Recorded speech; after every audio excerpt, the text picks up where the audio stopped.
ও দিদি, এই আমগুলা কি করবা? কি রে, আমগুলা দিয়ে আচার বানাবো। এতগুলো আম রাখছো আচার বানানোর জন্য? হ্যাঁ, আমের কি বানাবা তাহলে? আজকে আমের মোরব্বা বানাবো। ও, আপনার দেওয়ার তো খুব পছন্দ করে আপনার হাতের মোরব্বা খেতে। আমার দেবর পছন্দ করে, আর তুই পছন্দ করিস না রে। হ্যাঁ, ও একটু বেশি পছন্দ করে। তো আমগুলা নিয়ে আসছিস একটু কেটে।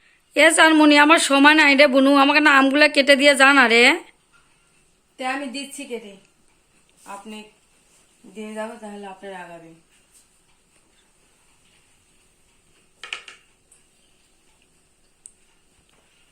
দিদি বটিটা কই? দেখ তো ওই রুমের মধ্যে আছে নাকি।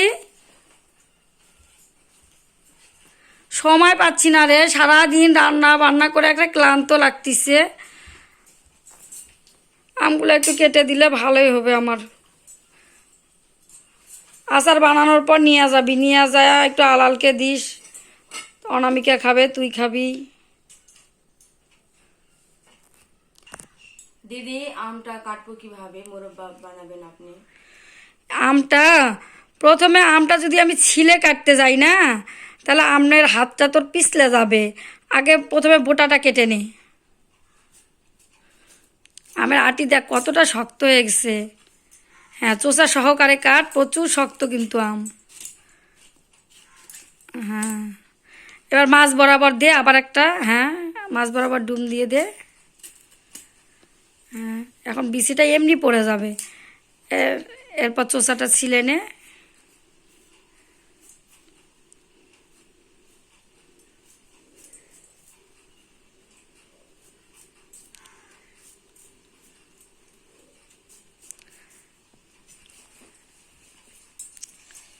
আম কাটাটার জন্য অনেক কষ্ট, কিন্তু খেতে অনেক ভালো লাগে, কারণ আমের মোরব্বা খেতে খুব ভালো লাগবে। কিন্তু আমি একটু যদি কষ্ট করতে পারি তাহলে খেতেও সুন্দর লাগবে।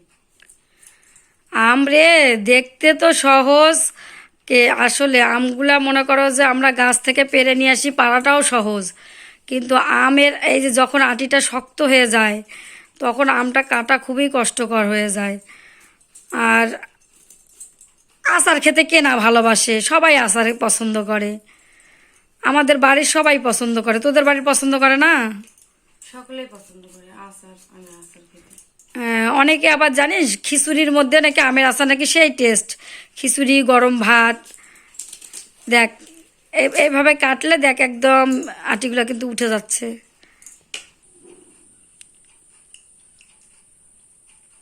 দিদি, তাহলে আমি আমগুলি ছিদ্র করে নিই মোরব্বার জন্য। হ্যাঁ, নিয়ে এগুলো ছিদ্র করে না নিলে না, এই যে যে রসটা হবে না, চিনির শিরার কিন্তু রস করতে হবে। এই রসটা তাহলে কি হবে, ওই ছিদ্রের ভিতরে ঢুকে একদম আমগুলো দেখতে তো এখন ছোট ছোট লাগতেছে না, এগুলো পরে রস ঢুকে একদম টোপা টোপা হবে।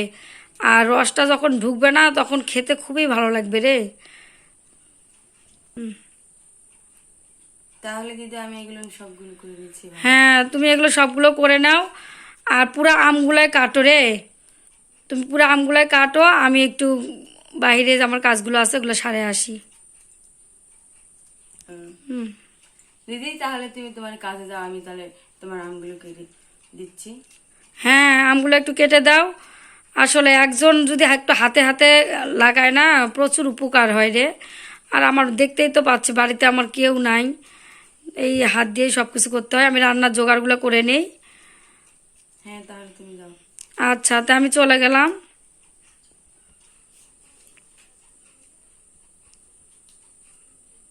হুম। ও দিদি, দিদি কি রে? আমার সব আমগুলো কেটে নেওয়া হয়ে গেছে। দাঁড়া, আমি এসে দেখে যাচ্ছি। বাবা, তুই তো খুব পেরেছিস রে, এত তাড়াতাড়ি আমগুলো কেটে ফেলছিস। যত তাড়াতাড়ি করবো তত তাড়াতাড়ি তো খেতে পারবো। ও তাই না? তো নমস্কার, সুচন্দা রান্নাঘরে সবাইকে স্বাগত জানাই। আজকে আমি এই আম দিয়ে মোরব্বা বানিয়ে দেখাবো। প্লিজ আপনারা পুরো ভিডিওটা দেখবেন, আশা করি আপনাদের ভালো লাগবে। আর আপনারা শুরু থেকে শেষ পর্যন্ত আমাদের সাথেই থাকবেন। আমরা এখন মূল রেসিপিতে চলে যাব। আমগুলো ধুয়ে পরিষ্কার করে নিয়েছি, দিয়ে দিব স্বাদ মতো লবণ, হলুদ গুঁড়ো, আমগুলো লবণ হলুদ দিয়ে ভালোভাবে মেখে নিব।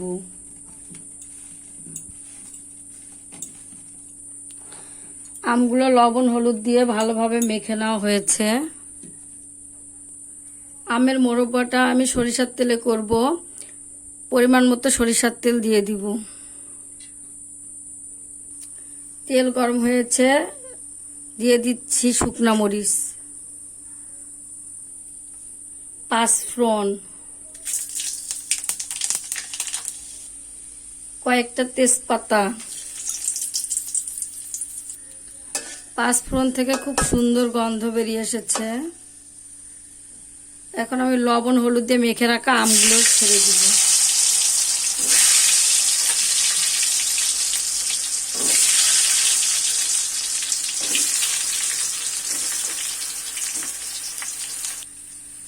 আমগুলো ভালোভাবে ভেজে নিব।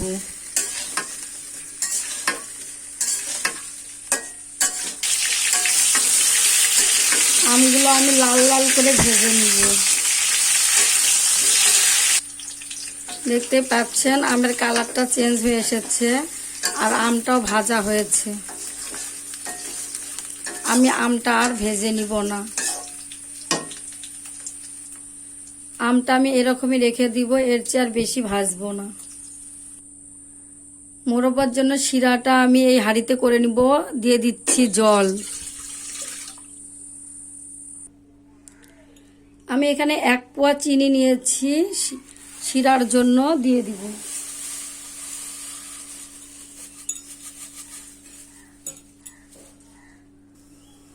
চিনি শিরাটা জাল করে নিব।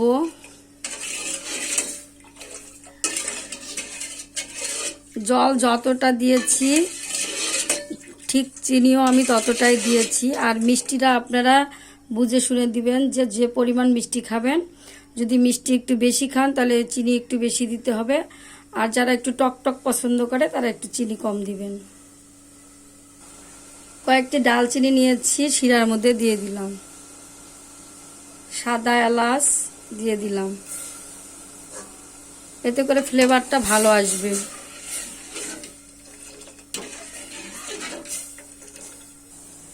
শিরাটা বলক উঠেছে, দিয়ে দিচ্ছি ধনিয়ার গুঁড়া, ভাজা জিরার গুঁড়া। আমি ধনিয়া এবং জিরাটা ভেজে নিয়েছি, ভালোভাবে মিশিয়ে নিব। আমি শুধু জিরার গুঁড়া আর ধনিয়ার গুঁড়াটাই অ্যাড করব, অন্য কোনো মশলা এখানে অ্যাড করব না। মোরব্বার মধ্যে বেশি মশলা দিলে টেস্ট ভালো আসবে না। শিরাটা জাল করা হয়েছে, এখন আমি ভেজে রাখা আমগুলো দিয়ে দিব।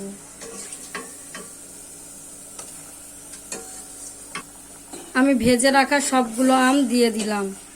এখন আমি শিরাটা আস্তে আস্তে জাল করে নিব।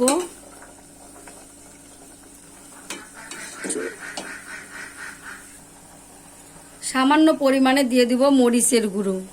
আচারটা যেন টক ঝাল মিষ্টি হয়, এই জন্য। আমটা প্রায় শিরার মধ্যে সিদ্ধ হয়ে এসেছে, আর 5 মিনিটের মধ্যে আমি জাল করে নিব। আমটা একদম সিদ্ধ হয়ে এসেছে, আর আমি এই পরিমাণ শিরা রাখবো। রাখলে সারা রাত শিরার মধ্যে থাকবে আর আমের ভিতরে রস ঢুকে যাবে। এখন আমি আমের মোরব্বাটা নামিয়ে দিব। আর এর চেয়ে যদি আমের মোরব্বাটা আমি শুকাই তাহলে একদম মানে আঠালো ভাব আসবে, আর এটা সুন্দর একদম মানে খেতে সফট নরম খুব ভালো হবে। তো এটা আমি সারা রাত্রি এখন ঢেকে রেখে দিব।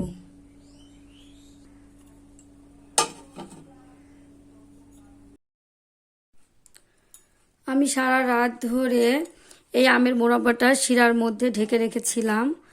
তো দেখতেই পাচ্ছেন একদম শিরাগুলো টেনে নিয়েছে, আর আমের মোরব্বাটা একদম ফুলে রসগুলো একদম টইটুম্বুর হয়েছে। দেখতেই পাচ্ছেন প্রচুর নরম হয়েছে। এই যে দেখেন ভিতরে এত সুন্দর রস ঢুকেছে, একদম পঞ্চের মিষ্টির মতো লাগছে।